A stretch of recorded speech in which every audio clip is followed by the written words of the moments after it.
संगीत महोत्सवामध्ये आज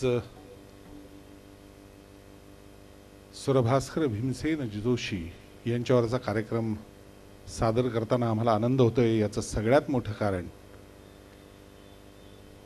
आपल्या गुरूंच्या नावाने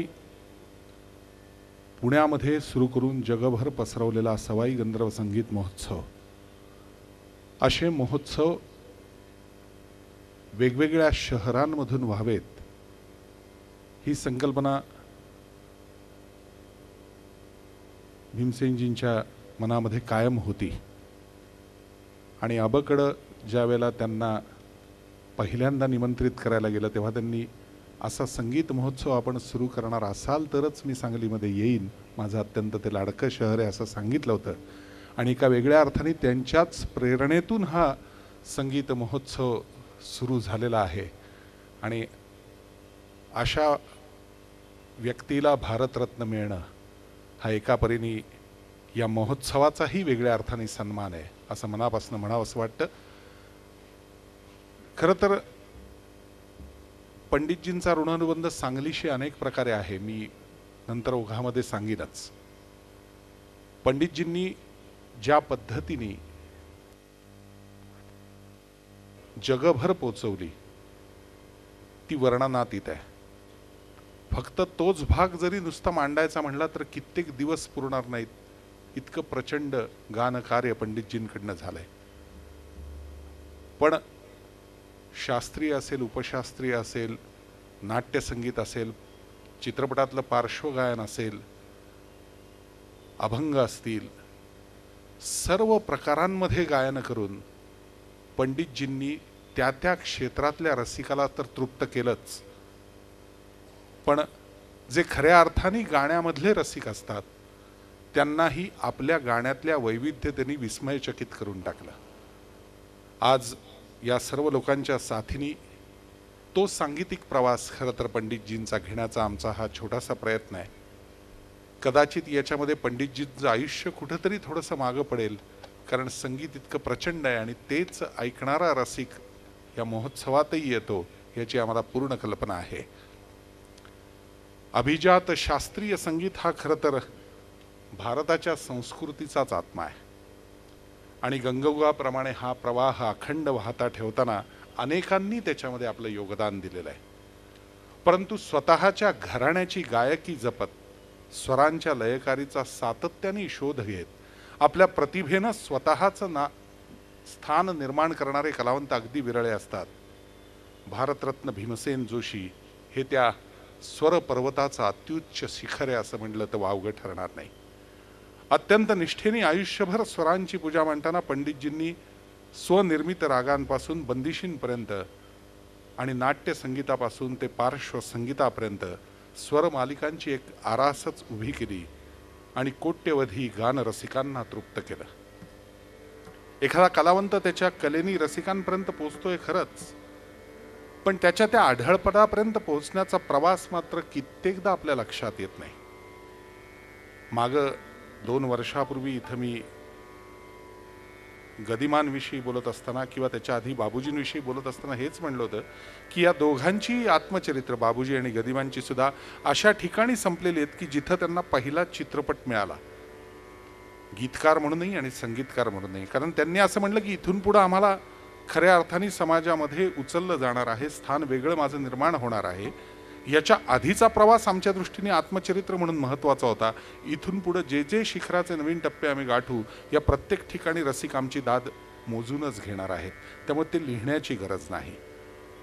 पंडितजींच्या बाबतीत मात्र सुरुवातीचा हा सगळा प्रवास खूपच खडतर होता, पण तरीही आपल्या गायकीची ऊर्जा आयुष्यभर या सुरभास्करानं रसिकांना भरभरून दिली आणि म्हणूनच हा सांगीतिक प्रवास काही तासांमध्ये मांडणं मी सुरुवातीला म्हटलं तसं अशक्य आहे।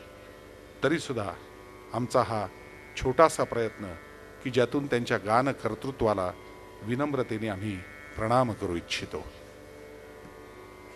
प्रत्येक घराण्याचे काही ठरलेले राग असतात आणि ते राग घेऊनच गायक तिथे जातात असं म्हटलं जातं। किराणा घराणं मग त्याचे 6-7 राग, त्याच्या पलीकडे जाऊन ते गातात असं दिसत नाही असं म्हटलं जातं। पण वस्तुस्थिती वेगळी असते.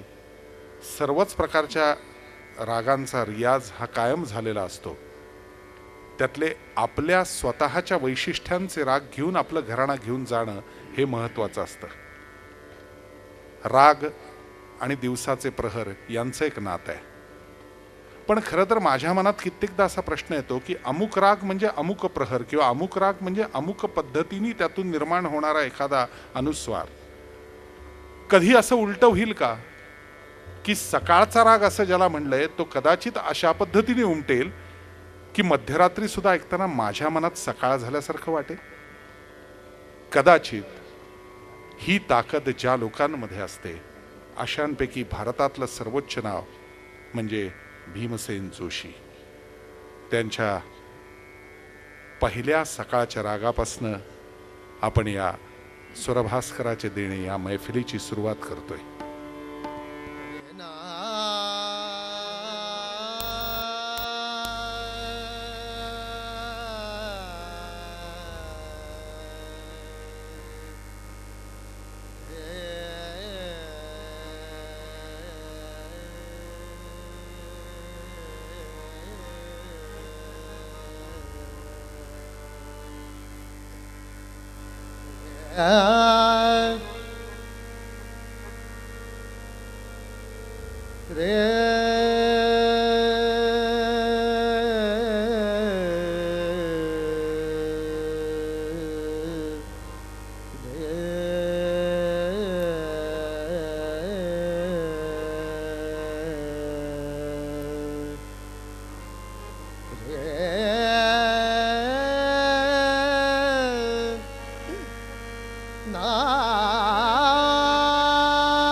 माई आज शुभ मंगल गावो, हे माई आज शुभ मंगल गावो, हे माई आज शुभ मंगल गावो, हे माई आज शुभ मंगल गावो, हे माई आज शुभ मंगल गावो.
शुभ मंगल